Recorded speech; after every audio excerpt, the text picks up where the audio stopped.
Olá pessoal, tudo bem? Eu sou o César Caldeira, eu sou neurocientista e hoje a gente vai falar um pouco sobre o que é neurociência computacional, beleza? E bom, para isso, eu gostaria que vocês pensassem como que talvez os físicos, astrônomos, eles fazem pesquisas a respeito ali do universo de galáxias, né? Não dá para perturbar o sistema extraterrestre, né? Não dá para perturbar a galáxia. Então, o que que eles fazem? Eles, a partir de dados obtidos através de instrumentos de medição, né, e de captação de algum sinal, eles conseguem construir modelos computacionais onde eles conseguem descrever o estado de alguma galáxia ou algo do tipo, ou até prever o comportamento de astros. E é basicamente isso que acontece também com a neurociência computacional, e é para isso que ela está aqui. Porque existem muitos experimentos que, ou nós não temos tecnologia o suficiente para atingir determinado nível de acurácia em vivo, ou também nós talvez vemos que esse tipo de experimento não seria tão ético, não atingiria ali uma plausibilidade ética. Então, nós construímos modelos para poder simular e estudar estados ou grupos com atividade neuronal. Mas, bom, como que se dão esses modelos, né? E o que são modelos? Então, um modelo computacional, basicamente, é uma formalização matemático-computacional onde é possível se descrever sistematicamente os parâmetros, né, e os estados necessários para descrever o comportamento de um sistema neuronal, seja um comportamento puramente elétrico, seja um comportamento cognitivo também, ok? E os modelos, como eu tinha dito ali anteriormente, eles permitem perturbar esses parâmetros, né, e as observações de estados ocultos que não são observáveis em experimentações in vivo ou in vitro até então, né? Ou até mesmo determinar como e quando as mudanças de um comportamento de um sistema ocorrerão. E, bom, eles são tão importantes que a gente sabe que algumas mudanças fisiológicas em um nível inferior, elas podem afetar o próximo nível, por exemplo, o nível sistêmico, né? Então, a gente consegue, perturbando parâmetros em níveis diferentes, ver quais seriam as consequências em níveis superiores ou inferiores, ok? Bom, as funções, né, os parâmetros e os dados de todos esses modelos, eles têm que ser estimados ali previamente de forma experimental, tá bom? Então a gente não vai construir um modelo do nada. A gente tem que ter dado experimental e a partir desses dados nós vamos preenchendo algumas lacunas, tá bom? E dentro dessas lacunas a gente consegue agora fazer a variabilidade deles, mas dentro de um escopo formal e aí sim conseguir descrever um sistema ou prever como seria o comportamento dele. E esses dados, parâmetros, basicamente eles são referentes à morfologia, né, às sinapses, à conectividade intrínseca ou extrínseca dessas células e também até os estímulos que elas podem receber, ok? Mas bom, agora com um exemplo um pouco mais prático, como é que a gente consegue talvez fazer a modelagem disso, né? Aqui à esquerda a gente tem uma figura que é de um eletrodo em um neurônio onde ele está fazendo a aquisição de um sinal, né? E aí esse sinal ele está passando dentro ali do computador, onde vai ocorrer um processamento de sinais e a gente vai conseguir ali talvez descrever, né, primariamente como que é o comportamento elétrico dessa minha célula e a gente vai obter uma forma de onda ali, né, ou então algumas constantes. Depois de ter sido feito isso aí algumas consideráveis vezes, nós vamos conseguir otimizar o modelo, né? E aí esse modelo talvez depois pode ser utilizado para fazer predições a respeito desse sistema. Essa predição pode me dar uma resposta correta, né? Então eu estou explicando o meu modelo ali em termos físicos e biofísicos, ou matemático-computacionais, ou esse modelo às vezes pode não dar muito o que a gente estava esperando. E isso aí acende uma luzinha vermelha para a gente falando, olha, muito provavelmente o que você está utilizando pode estar certo, mas está incompleto. Então, vem novas medições, vem novas otimizações, e a gente consegue refinar esse modelo a fim de fazer uma melhor predição ou estudo em cima desse grupo de células, ok?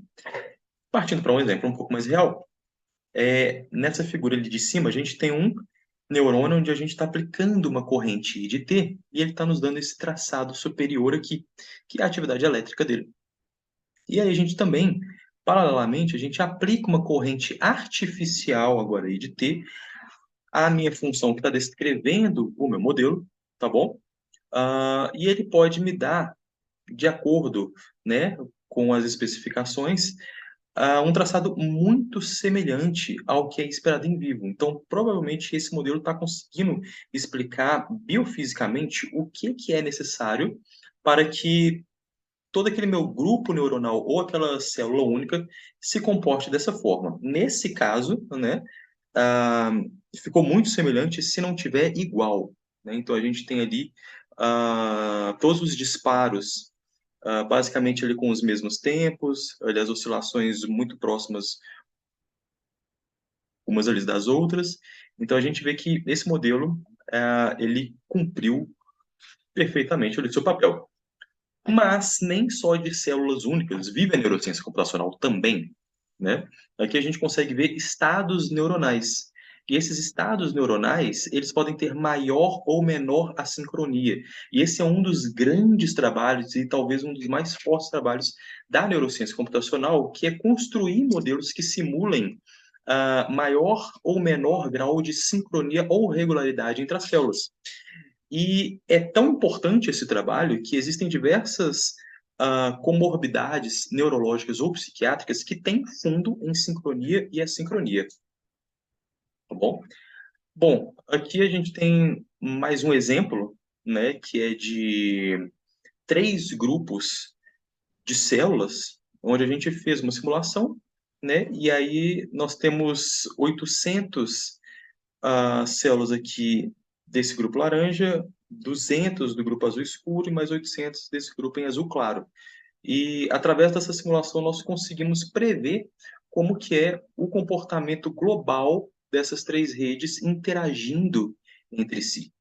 E nessa imagem aqui à esquerda a gente consegue ver que não são só grupos isolados, nós podemos também fazer a interação entre diversas redes, fazendo uma computação um pouco mais eficiente quando a gente quer estudar a neurociência de sistemas, interface cérebro-máquina ou coisas afins também. Tá bom? Então, a gente vai pegar 2 exemplos práticos aqui agora. Esse primeiro é o design de terapias para epilepsia, tá bom? Então, como a gente tinha falado ali anteriormente também, que existiam doenças psiquiátricas ou neurológicas que, basicamente, o fundamento delas é nesse maior ou menor grau de sincronia ou assincronia, a epilepsia é uma delas. Quando nós temos uma hiperexcitabilidade e uma hipersincronia entre esses grupos neuronais, basicamente nós temos esse traçado característico aqui em cima, que é um status epiléptico. Enquanto algo mais normal, um indivíduo sem estar com status epilépticos, ele está apresentando esse traçado aqui de baixo. Bom, experimentalmente, já foi se comprovado também que quando se aplicam correntes assincrônicas, elas têm o potencial de desincronizar esse grupo neuronal e assim diminuir essa sincronia epiléptica, né? E aí trazer o indivíduo aí para uma normalidade. E é isso que também é feito computacionalmente. Então, esse design de terapias, esse estudo mais quantitativo, ele auxilia muito nessas pesquisas clínicas a fazer um melhor design de ou medicamentos também, ou terapias elétricas, como é o que a gente está vendo aqui agora. Então, basicamente, se você quiser entrar no mundo aí da neurociência computacional, o que você precisa estudar? Bom, são os 3 campos principais: matemática e estatística, neurociência e computação. Dentro da matemática, tu vai precisar aqui bastante de cálculo e equações diferenciais, até para entender como que é a dinâmica desses grupos neuronais, ok? Estatística, com certeza, e também álgebra linear, tá bom? Em segundo lugar, neurociência, claro. E eu vou destacar aqui 4 campos, que são a neurociência cognitiva, neuroanatomia, neurofisiologia e oscilações cerebrais. Sendo que neuroanatomia e neurofisiologia são, assim, ah, de longe as mais importantes. E com relação à computação ou programação, nós temos aí 2 linguagens principais para isso, que a primeira é Python, que tem sido extensivamente usada para isso, tanto para modelagem, simulação e análise. E a gente tem o MATLAB também, né, que sempre foi muito usado para análises, mas também não fica atrás para modelagem e simulação, ok? Então, gente, basicamente é isso. Muito obrigado pela atenção. E qualquer coisa, se vocês tiverem alguma dúvida, quiserem conversar alguma coisa, esse aqui é o meu contato. Obrigado.